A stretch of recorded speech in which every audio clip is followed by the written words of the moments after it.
Ciao raga! Musta naga? Ako ay may gagawin na short na video kasi may nagtatanong sa akin ng isang araw kaya maigi na gawan ko ng video para mas marami ang makaalam. Tinatanong kasi ni Raga kung magkaiba ba daw o magkaparehas yung red ribbon at saka yung apostille. So sagot dyan Raga, marahil alam mo na din pero explain din natin na yung red ribbon ay yan yung dating proseso.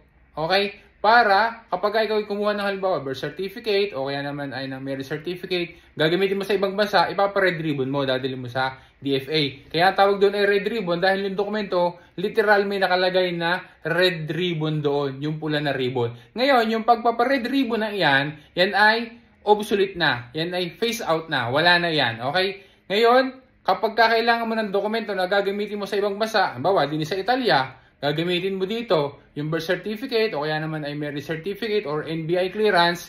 Ang gagawin mo na, hindi na red ribbon, apostille na. Yan ay ilang taon na ganyan ang ginagawa. Kapag ikaw ay dinala mo yon doon sa DFA, ipapa-apostille mo. Tapos ay dadalhin mo dito sa Italia, ipapa-legalize mo at saka translate mo na tapos ipapa-legalize para magamit mo siya at tanggapin na siya dito sa Italia bilang isang public document. Additional na info, tinatanong din ng iba, yung birth certificate na in-apostille yan ay hindi na expire. Yung marriage certificate, hindi rin. Pero Melyo, kung yan ay gagamitin mo para sa pag-apply ng Italian citizenship, maganda na yung recently na nakuha mo na ipa-apostille mo na marriage certificate ang iyong gagamitin. Yung NBI naman, kapag ikaw ay kumuha niyan, NBI clearance, tapos ay pina-apostille mo, ang validity ng NBI clearance nakalagay dyan ay 12 months. Pero kapag gagamitin para sa Italian citizenship, kailangan bago mag 6 months mula nung ma-release yung NBI clearance, kailangan ay ma-envia mo na